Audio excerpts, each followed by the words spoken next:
afternoon, everyone, and welcome to this month's Stowe Talk. My name's Ashley. I'm one of the partners of the firm, and today we are dealing with a sensitive matter, more personal than anything, and that's dealing with a difficult breakup. And who is leading today? You are very, very lucky to have here Kate Nestor, who works with us here at Stowe. She is a divorce coach. She is also a phenomenal human being and a divorce coach as part of this firm. So we are so glad to have her this month. How are you doing, Kate? Yes, I'm very good, Ashley. Thank you. Wonderful. Right. So you are leading us through dealing with a difficult breakup today. Yeah. And you've prepared a wonderful presentation. So I shall tell you what, without further ado, you crack on. I will do. Thank you very much. I'm not sure if phenomenal was probably the right word, but I'm going to take it anyway. So thank you, everybody. Welcome. Welcome to the February Stowe Talks. I'm absolutely honoured to be here and to talk to you about the challenges of dealing with a difficult breakup. So as the guys on the call know, and as anyone else that knows me, I do like to talk and I do like words. So I'm going to try my best not to bombard you with a load of information. But I've got a good presentation to go through. It's got lots of handy practical tips and hints in it. But I just want to reassure people that we will be recording the session. That video will be distributed. And also as well, you will get a copy of this presentation so that you can work through things at your own pace. Because one thing when we're dealing with a difficult breakup is we need to take things slow and we need to not overwhelm ourselves because we've already got enough going on. Let's dive in. So, welcome. Okay, we all know, we've all been through them. Breakups are really tough. You know, it's not just the loss of the relationship often, but plans and dreams for the future. Often our sense of self and identity are affected, and that doesn't necessarily correlate with the length of the relationship. You know, we very quickly turn into couple mode, don't we? We very quickly turn into we rather than I. It's really normal to feel grief, disappointment, loneliness, and fear. But I'm here tonight to tell you that there is a way through this. You can get through breakups and you can move on and thrive afterwards. So a little bit about me, and I mean a little bit because it's not about me. But I've worked at Stowe for 6 years now. I head up the team that behind the Stowe Talks webinars, behind the podcasts and the videos and some of the other content if you come into contact with that. I've been behind the scenes at Stowe Talks since we launched it back in 2020. And we had a little chat today, and I think I might have only ever missed one. So I've definitely earned my Stowe Talks sort of, you know, medal as the best viewer. I was really inspired, really, when we started Stowe Talks at the emotional, practical, financial, you know, the real holistic impact. And this is not just a divorce, this can be any kind of emotional relationship breakdown. And we've done a lot of work over the years to really create a bank of resources to help people going through this. I wanted to build on that professionally, so I trained and qualified as a divorce coach in 2023. And I now run a very small private practice along with my work at Stowe. And I've been through it.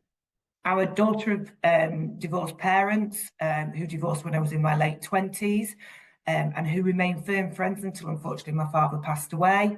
And I've also been through my own breakdown of a 20-year relationship. That was also 6 years ago. Randomly, it wasn't to do with joining Stowe, I hasten to add, but the timeframes were about the same.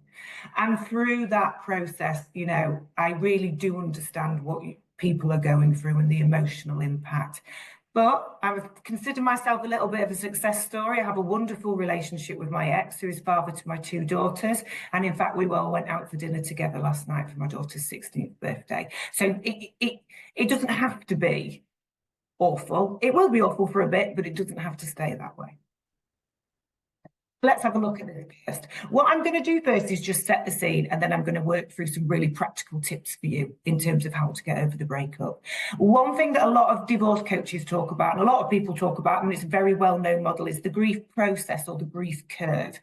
So, yeah, I agree with the fundamentals of it, but I am yet to find a human being that can, you know, lives in a complete process or curve, you know? So for me, I have rebranded the grief process to the grief roller coaster because we do not neatly go through these 7 stages. Well, it's not linear. You will jump all over the place.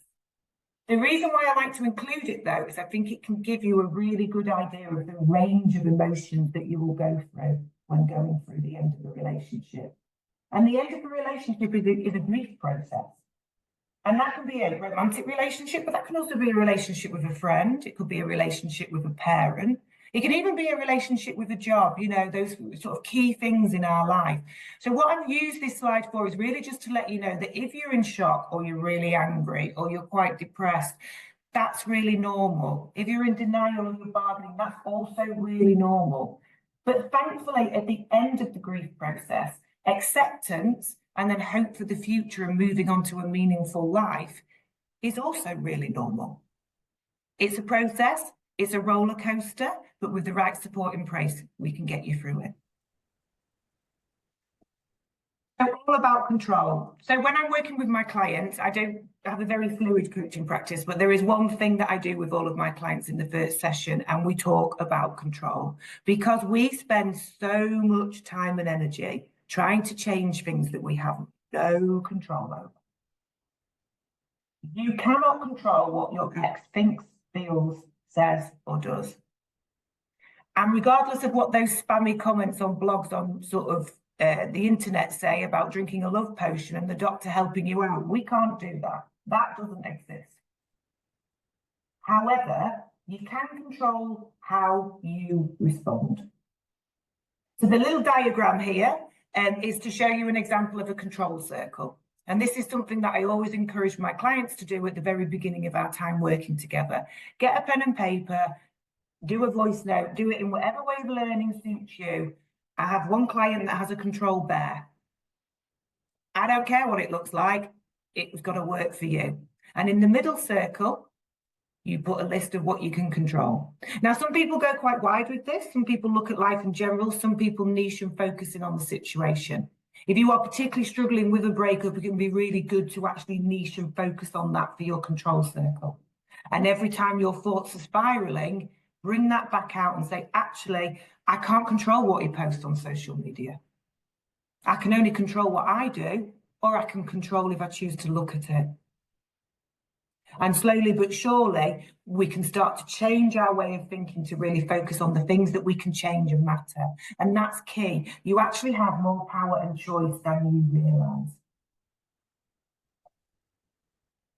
So well-being, it's all over the Instagram, isn't it? You know, well-being, have a hot bath. I'm sorry, but having a hot bath doesn't cure heartbreak. I mean, you'll have a nice bath, but it's not going to help, you know? This is not just about going to a yoga class or having a herbal tea. Don't get me wrong, they're all great things to do, but heartbreaking is exhausting. You'll be stressed, you'll be running on adrenaline, you'll be in one of those stress responses, fight, flight, fawn, freeze. You know, we all know that feeling, heart in the mouth, stomach cramps, you know, not sleeping, you can't eat properly. You know, there's a reason why the word lovesick exists, you know? So I would say, for me, well-being is very much about getting your foundations in place, because we cannot rebuild ourselves if we have shaky foundations. So get a routine, do some exercise, nourish your body, cut back on the wine, drink more water, whatever you need to do. So I am a runner, I practice yoga, but my go-to if I'm stressed is a walk in nature. Find out what works for you and build a really good solid routine about it. Number 2 for well-being, have some self-compassion. You're going through a really difficult time. I often say to my clients, how would you treat a child, your mum, your dad, a really close friend, a colleague, or even a new partner? How would you treat them if they were really struggling? Would you tell them that it was all their fault, that they'd done something stupid, that they could have done things better? No, you wouldn't say that to them. You would look after them. So you are that child, you are that person. So look after yourself. Look after yourself and get your foundations right and give yourself some self-compassion.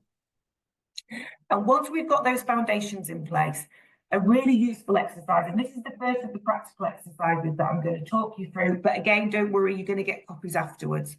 So I was working with a client who was really struggling, very difficult breakup, you know, really sort of, you know, he was really down and really sort of, and I remember in a session, he said to me, I am doing everything I'm meant to be doing.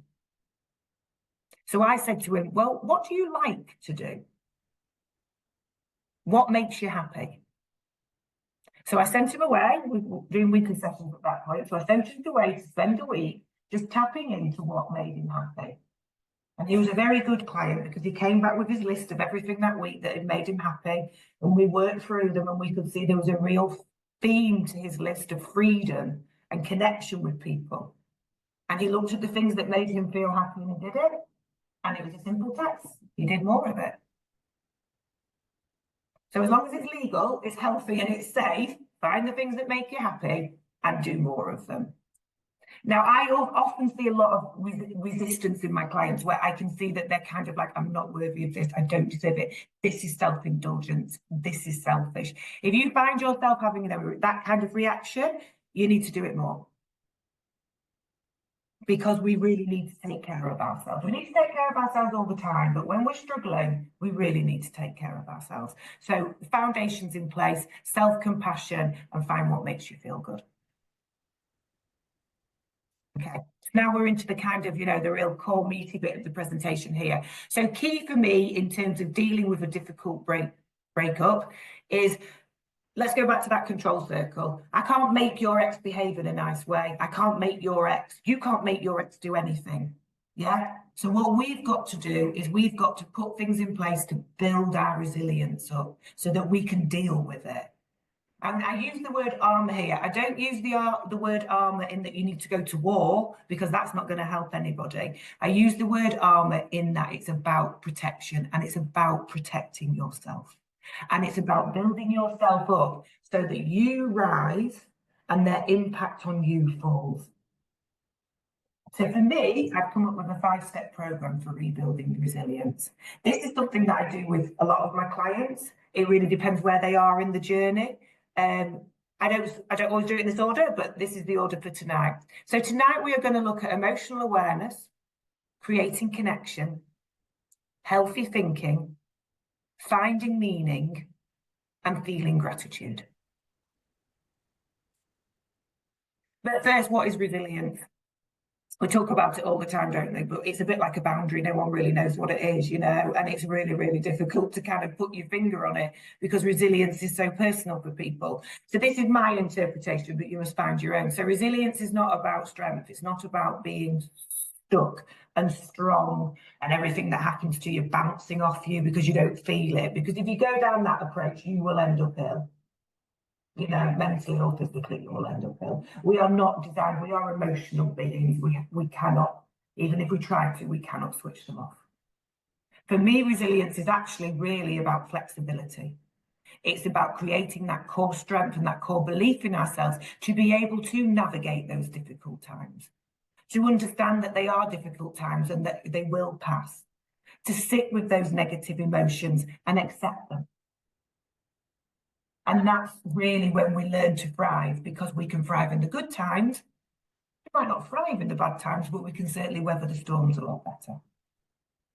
The first step for me is emotional awareness. This is a really key step, and this is why this is kind of like the first one that I'm talking you through. So our emotions tell us all we need to know.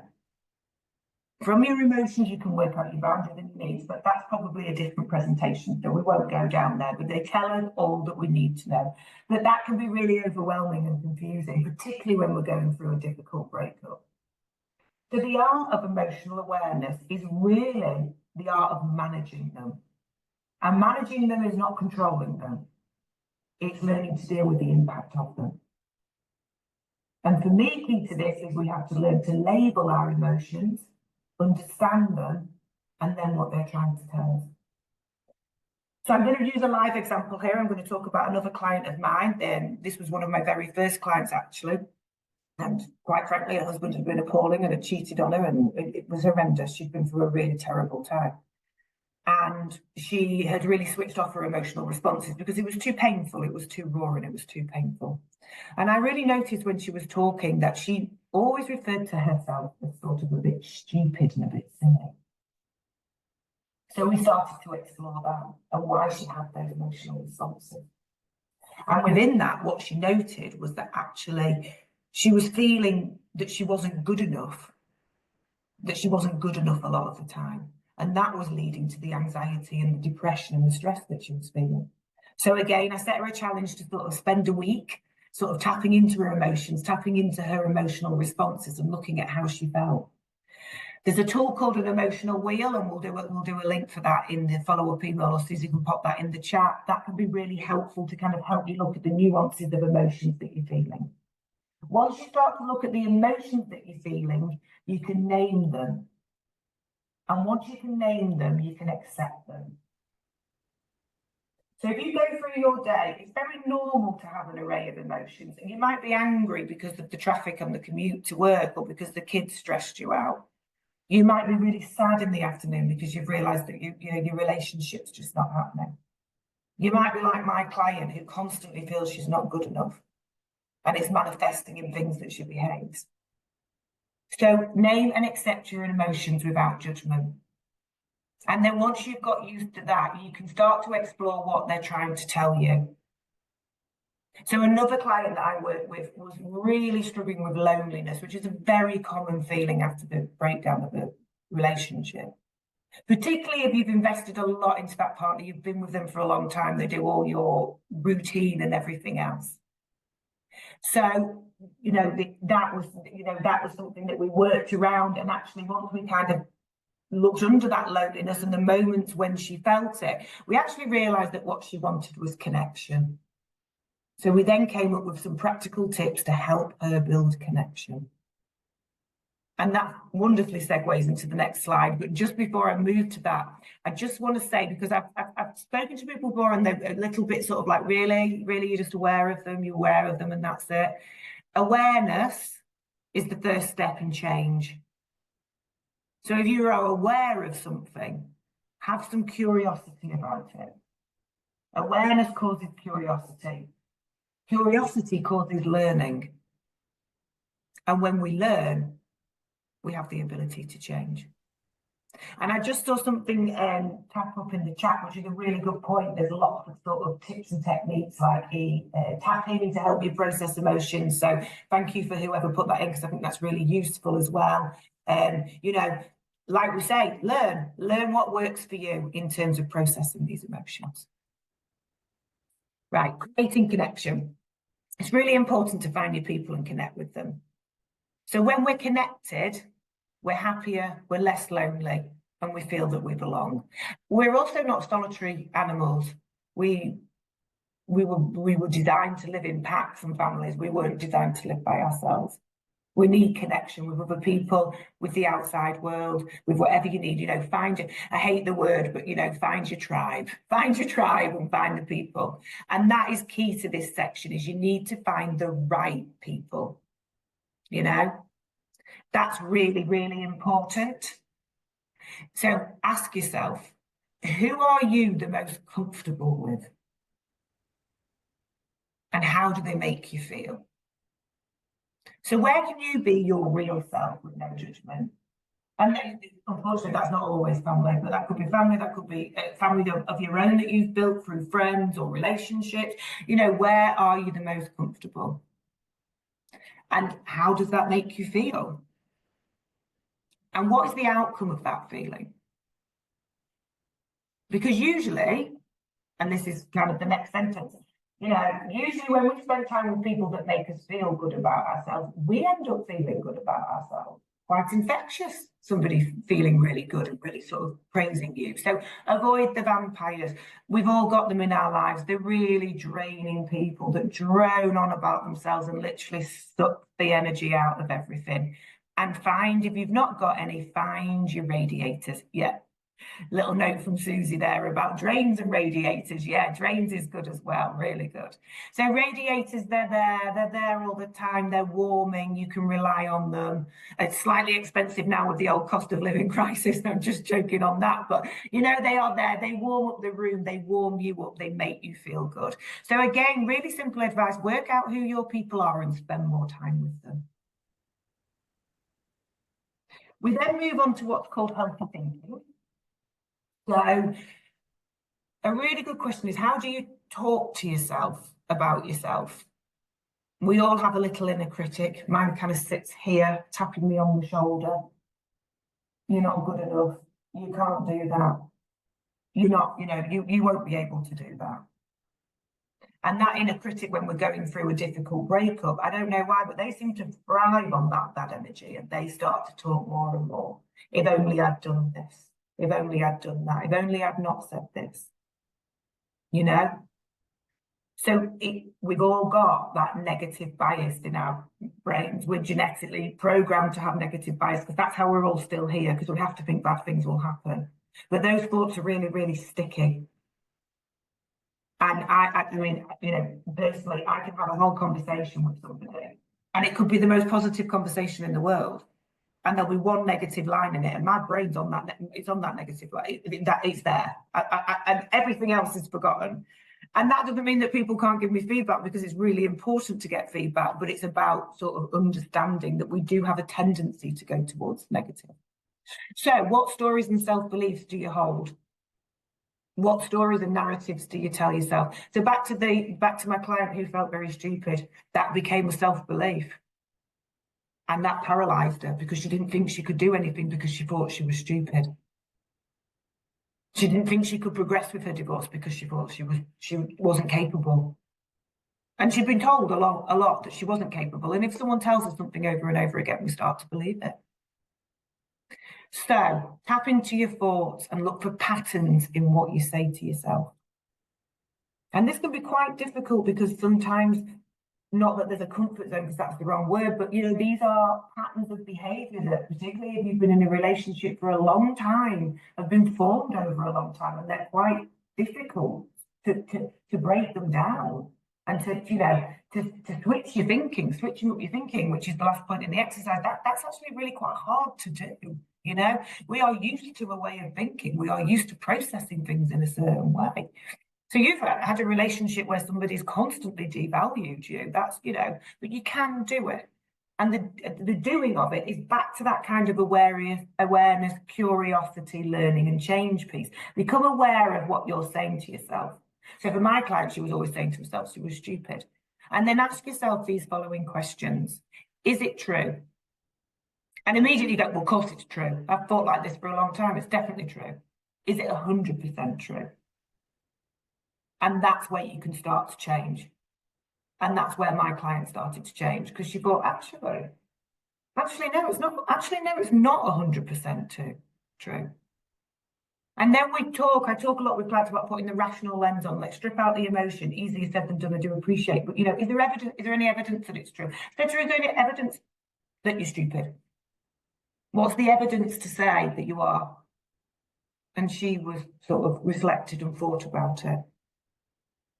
And then we came back the next week, because this is a very slow process. This isn't like you'll get this done by 9 o'clock. This is, again, back to that conversation about taking your time. How can you look at things differently? So if you can spot your negative thinking patterns and you've challenged them and you've asked if it's 100% true and it's not, and you've looked for evidence and there is hardly any there, how can you look at things differently? So with my client, I set the challenge. I said, right, I want you to go away this week and I want you to come back with a different word to stupid. So stupid doesn't exist anymore in the language. Just go down. It just doesn't exist. You can't use it. And when she came back the next week, she said that her new word was misled, because she'd been lied to. And actually, she was a very loyal, loving person, and she believed her husband. And that's not stupid. Misled a little bit, because that's the other thing with that negativity. When we use that negative voice, we're taking full responsibility for what happened. And she didn't need to take full responsibility. The responsibility was not hers to take. But the minute she changed stupid to misled, it completely changed her thinking, because actually it put the responsibility back on him, because he was the one that lied. So again, you'll have a copy of this afterwards. Even if you just in 6 months' time think, oh, I kind of remember that woman banging on about healthy thinking on a Stowe webinar, dig it out, and actually it can be really interesting. It can work quite uncomfortable at first, because it means we have to kind of stop ourselves and look at the stuff that we're telling ourselves, and the stories and the self-beliefs and the narratives. But often it's our own thinking that holds us back, and we can switch it up. And finding meaning, step number 4, or whichever order you want to do. So it's a fundamental human need to understand your meaning, your purpose. You know, the big why are we here? What am I here to do? You know, and often within relationships, they give us a purpose. We're a mother, we're a father, we're a girlfriend, a boyfriend, a husband, a wife, a partner. You know, we have a purpose, we have a home, we live together. You know, you go out as a couple. And meaning can also help anchor us, give us that sense of purpose and also direction. You know, we all thrive when we've got a role, a really clear role. You know, it's like going for a job and then saying, oh, no, there's no job description. You just do whatever you want to do. We'd be, oh, right. You know, we like to know what we're doing and when we're doing it. And finding meaning, and particularly finding meaning if you've been in one of those kind of long-term relationships where you have to change to accommodate somebody else, so you have really lost sight of who you are. You know, who am I? What do I, you know, I've said to a client before, so tell me a little bit about yourself that's not related to being a parent. I don't know, is the answer. Because they've been so busy looking after everybody else and so busy in their relationships that that relationship finished and there's this huge, great big gap of who they were and what they liked. So I invite you to be very, I'm not going to say self-indulgent, but I invite you to spend some time tapping into finding out who you are, what you value, and what you're good at. Because we all have value and we all have strengths. There's loads of free tools online to work out your values. It can be a really useful exercise to do. It can really help you understand what's really important to you and what matters to you, and then give you that focus in life and that sense of purpose. So, you know, and do it regularly because our values change in line with where we are at different stages in our lives. All of this is, you know, is living documents, it's living work, it's living projects that can go along with you as you go through life and change to give you that resilience that you need. Write down a list of what you're good at. What are you good at? What are your strengths? And again, there's loads of free online tools that you can take a look at. Google will be your friend at this point. So get online and have a look. What are you good at? What are your strengths? What parts of your character are really good? What are you proud of? You know? Because we need to really flip that negative bias and really start to focus on our values, our strengths, who we are, and pull it all together. You know, and we layer all this. It's all about layering these different activities and these different tasks to help build you back up. And from that piece, it can be really good to look at ambitions. What do you want to achieve? There's a wonderful exercise online called the rocking chair, which is a really good visualization tool. It's not for everybody, I get that, and I understand completely, but you know, some visualization works. So you sit in the rocking chair at the end of your days, you could be 90. If you get that far, you know, you've got, you know, you're warm, you picture the environment, you know, picture, you know, everything that you know would make you comfortable at 90 years old in your rocking chair. And you look back across your life and you look back at everything that you've achieved. What is it? What have you achieved? You've lived a really meaningful, well-lived life. What did that life look like? And actually, if we reflect back and look back at that life, you could see actually, do you know what? Work, yeah, I don't need to be at the top of my game. I'm not going to look back and think actually what I really want is family or a relationship or a home, and really have a good think about the kind of life that is meaningful to you. And once you've got those ambitions, then you can start to drill that down and start to look at goals. But one thing that I think is really important here is there's so much stuff on Instagram that we're meant to rise like a phoenix from the ashes, that we're meant to climb Everest or do a PhD or, you know, start a small business, when some days we can't even get out of our pajamas. So make it achievable and make it about what matters to you. This stuff doesn't have to be big. It might be that you want to find a yoga class that you like. It might be that you want to spend some more time with your friends. It might be that actually you don't want to do anything at the moment. We can make a decision to not do anything and be comfortable with it. You know, it's taking small steps. Learn about yourself, learn about what matters to you, and then put some achievable steps in place and build it up slowly, step by step. And then finally, gratitude for where you are. So we spend so much time looking at the things we haven't done, we forget to celebrate what we have. So again, another sort of client sort of antidote here. I was chatting to somebody the other day who said she'd done nothing. She's done nothing. She's paralysed. She hasn't done anything. She can't do anything. And then by the end of the call, she told me that she'd literally downloaded a financial planner. She'd got new bank accounts. She had a spreadsheet. I mean, and I was like, you're doing loads. You know, we need to celebrate more about what we are. We need to get to the end of each day and celebrate what we've done, not agonise over what we've not done. Don't get me wrong, we need a little bit of drive to keep us doing things. It's important that we do that. But at the same time, the balance for me always seems unequal. We always think about what we didn't do. Oh, I didn't go for a run, or oh, I didn't do that at work, or oh, I didn't walk the dog enough. You know, all those different things. But what about what you did do?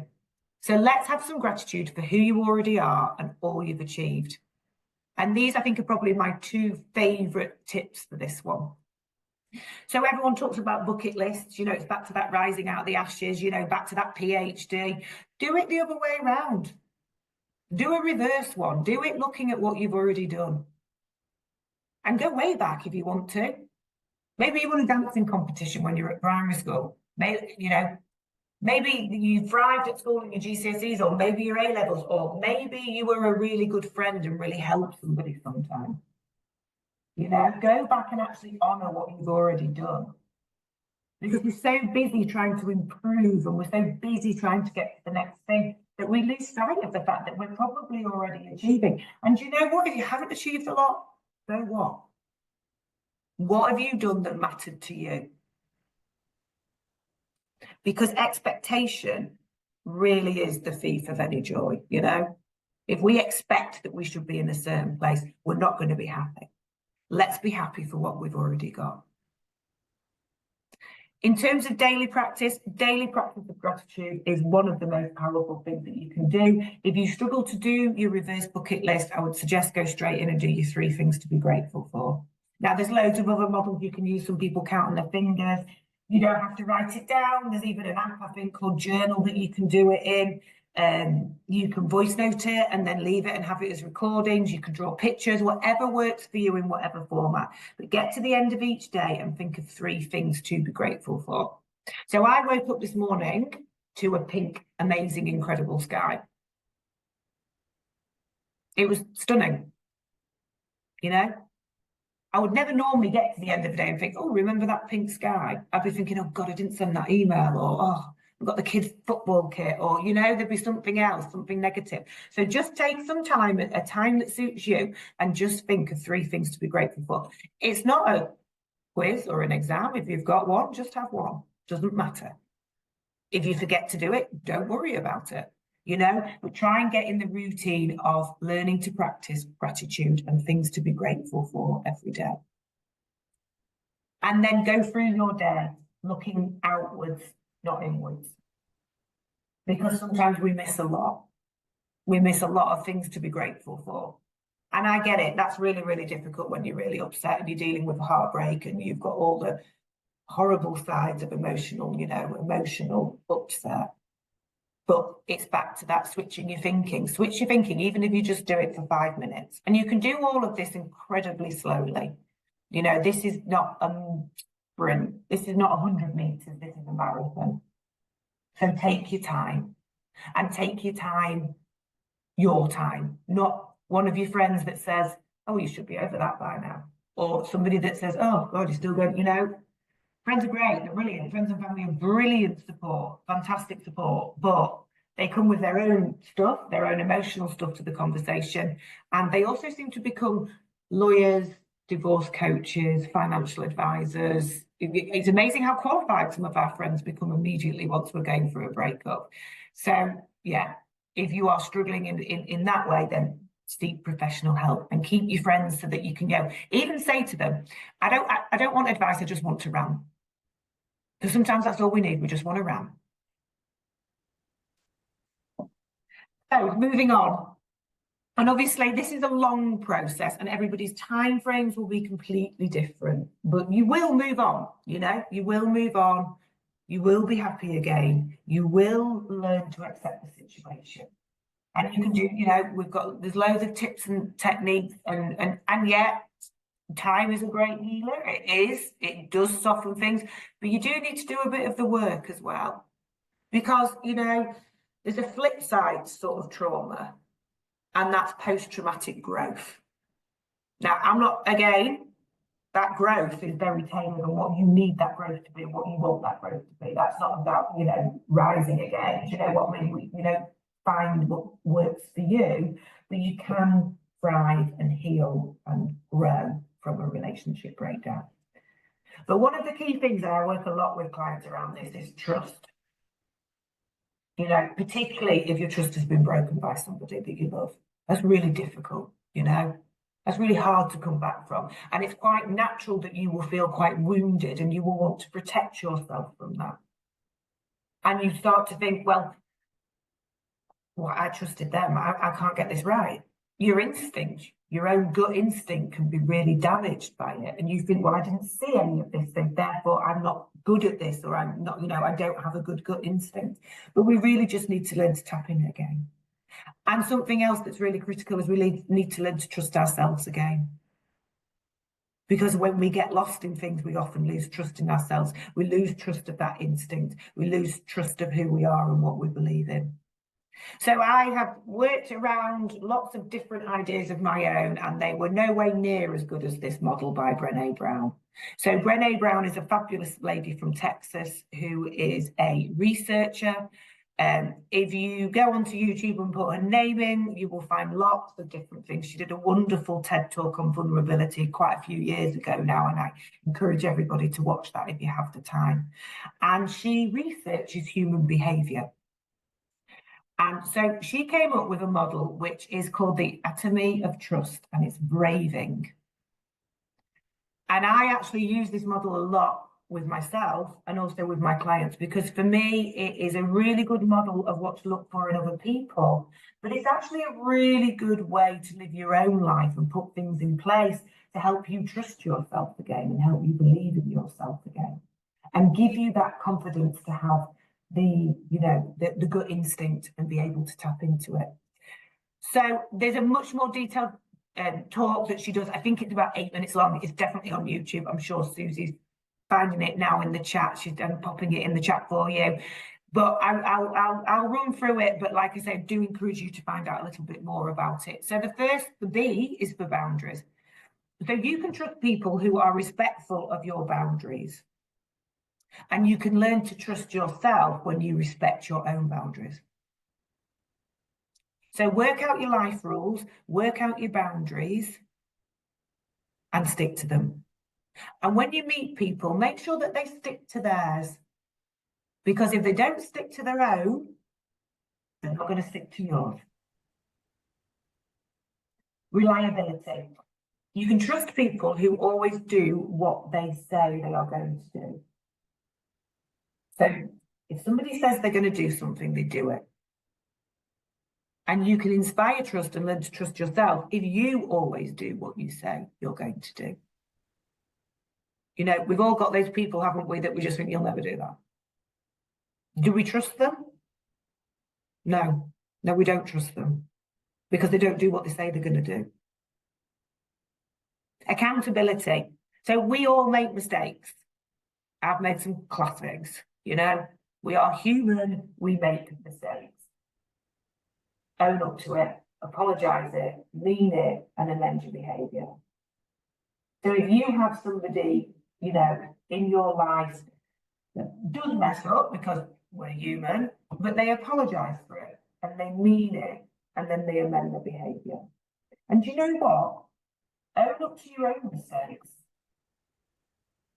Usually they're not that bad. I was working with a client the other day who had incredible guilt over something that happened. So we took it back and said, right, score it out of 10, with 10 being the worst thing you could possibly do. 3 out of 10. I was like, well, I've done at least a 7, So, Own up to, if somebody in your life owns up to their mistakes, apologizes for it, and amends their behavior, that builds trust. The vault, I think she probably couldn't work out another name to have this one for this one, but this is basically about gossiping. You can trust people who do not share other people's personal information behind their back. Gossiping, look, I get it. Gossiping is an immediate way to have a bond with somebody. It creates quite an instant bond, doesn't it? Particularly in things like the workplace and stuff like that, or friendship groups. I've got 2 teenage daughters. They are not in the vault. They are all over the place gossiping, But it can create connections that aren't founded on trust. Because that person at work or that person in your life that is always sharing other people's information, you don't trust them. And live by that value yourself. If somebody tells you something in confidence, keep it in confidence. Because that will help you. You'll feel pride on the fact that you don't gossip and that you can keep things in confidence. And you will build much better friendships. So the I in braving is integrity. So this is back to, we talked about that value piece. These are, you can trust people who live in accordance with their values. You can trust people who do what is right, not what is easy. And you can trust yourself if you live in accordance with your values. So get online when you've got the time, work out your values, work out what drives you and what's important to you, and live your life in accordance with it. And that will give you purpose and meaning. Non-judgmental. You can trust people who don't judge you when you're vulnerable with them. But really critically, don't judge yourself when you're vulnerable. Vulnerability, I think, is, it's almost I think it's definitely changed, but it's almost got a shame to it. Why? We're vulnerable, we're people. That's part of being a human. So if you've got somebody in your life that you go to when you're vulnerable, probably one of those vampires, and they judge you, find a radiator, and treat yourself. Don't judge yourself when you've been vulnerable. And the final one is generosity. So you can trust somebody who assumes the best about you, the benefit of the doubt. If you go back to that mistake, they know that they know you, they know what you're like, they know it wasn't meant like that. And that can be yourself as well. Assume the most generous things about yourself. That negative bias, switch it out into something positive.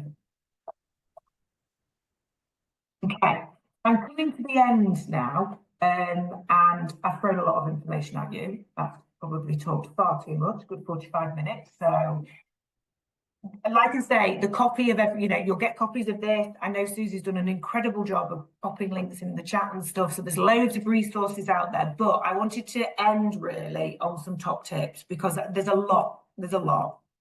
So I would say that it's really, really important. These are the 3 things. If I can leave you with 3 things to do, this is what I would do. Go at your own pace. This is not, like I say, this is a marathon, not a sprint.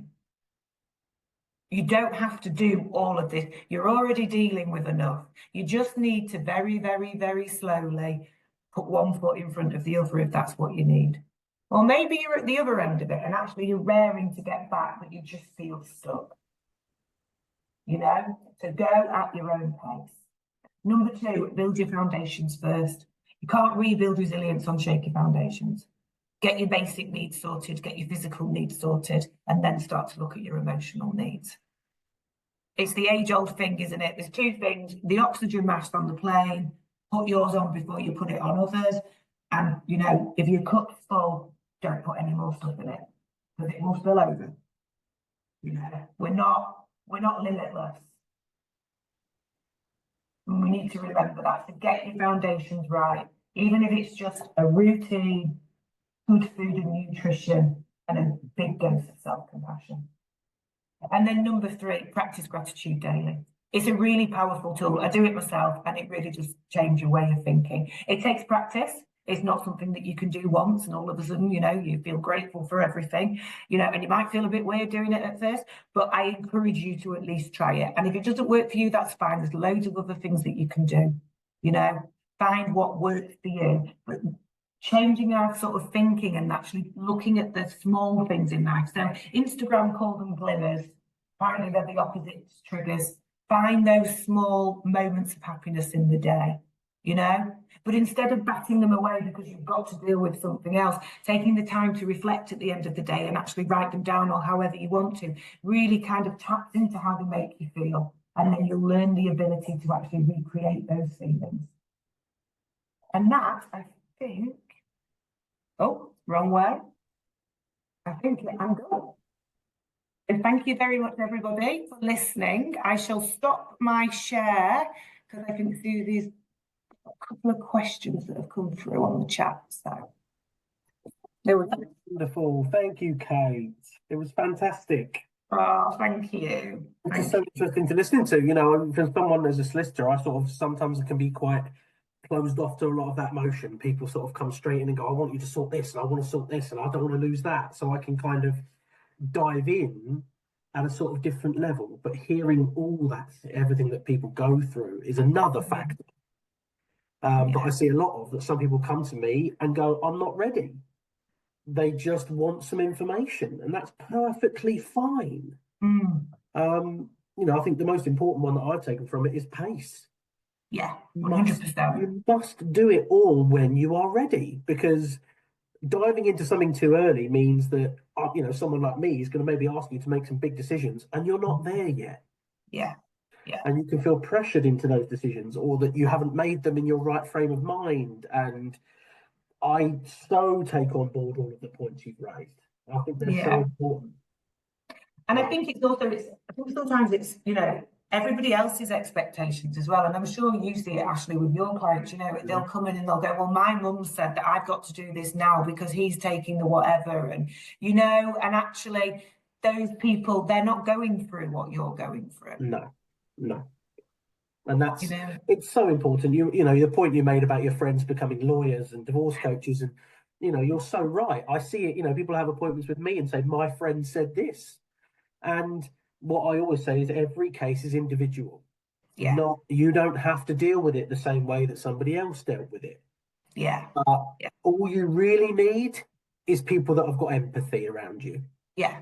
They can really understand what you're feeling. And sometimes they don't need to give an opinion. You just want to have a rant, and they just need an ear. And I can see someone in the chats there saying they're an inspiring family lawyer. These are the tools that are just going to give you such a good foundation. Yeah, definitely. Because a lot of my job is trying to, in that early stage, navigating that emotion and explaining to them that no, what they've always been told is wrong. And that they need to get it at their own pace. And, you know, some people come in completely, like you say, emotionally cut off. I've done my upset, I'm on to that next stage.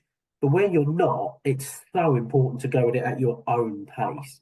And timing, and with the right people around you. Everything you've said is so spot on. Yeah. And I think also as well, you know, and you know this, particularly people who are sort of a bit married and are now getting divorced, you know, there's some really big decisions to make. And I'm not saying that to scare people at all, you know, but I think if you removed the separation and you were faced with a decision like that, you would probably spend months working through it and looking at options and stuff like that. So I think that's the other thing. I think it's really important that pace thing is very much, you know, the whole process. You don't have to kind of, someone's put in the it is the grief cycle. It is that kind of like toing and froing. You know, if you're still in shock, you can't start making financial decisions about the future. You know, I mean, you know, I've been in a relationship for a very long time, and the thought of it ending would be devastating. Yeah. Now, just the thought alone, and then people go through that, and it's awful. Nothing short of awful, and it's. I think what people don't realise is what your lawyer should not be doing is forcing you into making decisions that you're not ready to make. Yeah, 100%. You have to be at the point where you're like, right, I've done the emotional side of things. I've got myself to a place that I'm happy with. If someone like me is saying, right, they've made a really good offer today and you need to accept it within 7 days, and you're not ready to do that, then don't do it. Yeah. You know, because I think I've said this in a previous, if you say, oh, anything for an easy life, and you take that now when you're not really ready to deal with it, it tends to mean that it's not the best outcome for you. Yeah. So I just think a lot of that is so true what you've said, and I sort of equate it to, you've got enough going on in your head. Now Mm. I've got a situation where I've got a dog here, I've got two young girls, and my wife works late some nights of the week. So I've got one child asking me for this, one child asking me for that. The dog wants to go out in the garden. Of course. If somebody in that moment said, "Can you make this decision?" No, No. no, I can't. There is too much going on, and the reality is, it is no different. Yeah. You have got a lot going on that you're not ready to yet deal with. Mm. Deal with all of that first. Yeah. So, such an important message. I can't thank you enough, Kate. Genuinely. No, it's a pleasure. No, I really enjoyed it. And I think it's just, Good. I think that's what inspired me to train to be the divorce coach, was really sort of, from running the Stowe Talks and from seeing what people out there are going through and how difficult it can be, and in dealing with a breakup is incredibly difficult, whatever the relationship, but particularly if you've been in a toxic relationship or an abusive relationship. I mean, it's just you've got to get the right professional support in those situations, but yeah, I think rushing things to get rid of it, I totally get that. That. But as you well know, some of these decisions can have far-reaching effects into the future. And that's it. So I think, whilst someone like Kate is probably the person you're going to speak to a lot more in depth about emotion, if you're going to go through this process, just know that your lawyer needs to understand a lot of that as well. Yeah, and if definitely. you're not in the right, and if you're not in the right frame of mind to make those decisions, pull it back a bit, slow down, make that very clear. Yeah. And any solicitor who's worth their salt would say to you, completely get it. Yeah. Go and take some more time for yourself. I'm not going anywhere. You come back here when you're ready. Yeah. So, what you do not want is anyone in your life, friend, lawyer, anybody, to rush you into something that you're not ready to do. So I can't thank you enough, Ken. I think it was absolutely fantastic. No, absolute pleasure. So we've got a few minutes left, so let's jump into a few questions. So I don't think I want to move on from my breakup. Sometimes I feel so torn that I just want to sit in the heartbreak, but no, I need to move on. Who says you have to move on yet? Yeah. Nobody. And I think that comes back to your piece about, the lady saying, oh, it's stupid. No, it isn't. No, No. it isn't. Not one part of that is stupid. It's you have to take your own time to get where you need to be. Yeah. And if you don't want to move on today, this week, next month, that's fine. It's about accepting where you're at. And actually, Absolutely. move on. I mean, God, what a word, But you're meant to suddenly just forget everything that happened. But you can do tiny little changes. And maybe that's, those really small little micro steps almost, which is why I sort of said, get your foundations right first. So the person that asked the question, don't think about moving on at the moment because it's too painful. But you can start to put some things in place to look after yourself. Get your foundations right. Get that self-compassion right. Get that routine, that structure, and build up slowly. I mean, I'm sure you have it, Ashley, with clients. They probably feel like they're on the edge of this massive journey that they've got to do. And actually, if you just put your thinking to just one foot in front of the other, it can make it easier. And that's it. By the time you've come to a solicitor, I'm throwing a lot at you. Yeah. Right? This is what we need to do. We might need to act quickly. We might need to. So what I'd advise is that don't jump into that if you're not ready. But that applies to anything. That applies to if you want to start dating again. No. You do it when you're ready. Because that comes with a lot of other stresses and exactly like you covered, Kate, it's the trust that maybe has been broken. Yeah. Or maybe your relationship ended out of nowhere and it's just, you've fallen out of it or the other person's fallen out of love or whatever it may be. That nobody makes you get ready when they want you to be. You have to get there on your own. Yeah. And the best thing from a lawyer's perspective, all you really want is your lawyer to be empathetic. Yeah, sure. Understand that, believe it or not, lawyers have seen it all. Any scenario you can think of, we've seen it. And underneath the tag of a lawyer, there's a human being. Yeah, of course there The is. thought of somebody coming to me being miserable, it doesn't make my day. Yeah, The yeah, thought of I can see where they're going to be in a year, that makes my day, because I'm helping them go through the legal process. But actually, we can almost become a little bit of a support network mm, to not everything they tell you is true. You know, I can give you the truth and help you through that. And sometimes it's just being that human being. yeah, So, and I think that leads on quite nicely to the next question. Will my solicitor help me navigate some of the feelings I have about the end of my relationship or my marriage alongside giving me legal advice? Absolutely, we will. But the reality, and I always pride myself on being honest, is that any time you speak to a lawyer, that is chargeable time that you're then going to have to pay for. So yeah, my job is to absolutely help you navigate that process. But what I don't advise you use us as is that full emotional support. yeah, I I think agree. Yeah, there are more professionals such as yourself, Kate, who are better placed to assist you with that specific side of things. Now, I'm going to be super empathetic. If you want to pick up the phone and you're really upset and you want to talk through something, that is absolutely fine. Is it the most cost effective choice? No. no, And probably not. that's the reality. I think it's more sensible, if I'm honest with you, than. I think it's back to that kind of like team working almost, isn't it? You know, and look, don't get me wrong, I totally appreciate that if you are paying to get divorced or if you're going through a separation, not only have you got bills, but you're making a huge jump from two salaries to one salary. You know, there is financial issues and we all have them. But you know, sometime with a coach or even just tapping into events like this, you Yeah, know, and coming into stuff where actually, you know, we've got, I mean, a shameless plug here, but we've got a wealth of resources on the Stowe website that are completely free. There's, you yeah, know, so yeah, go on and kind of, or spend some time on Instagram and kind of look for people, you know, I mean, sense check it. There's a lot of yeah. people out there saying stuff that's not right, but as wonderful as our lawyers are, and they really are, and they're very empathetic, and you do understand, it's chargeable work, isn't it? Yeah. So it's about people, you know, understanding that from the outset. And that's it. You know, this is not a sort of scare tactic, as you know, every lawyer's not going to care, because I don't want you to pick a lawyer that is completely cold to all of that. Yeah, I yeah, am completely attuned to you are going to need to take your time and it's going to take time to get through things, but we are not the individual to really open up mm, and do that repairing with. That's someone like Kate or a good friend or a really trusted family member. yeah, And, you know, and all the support that I can see the group people have been sending where to get certain things from. And that's so wonderful, and to have a support network.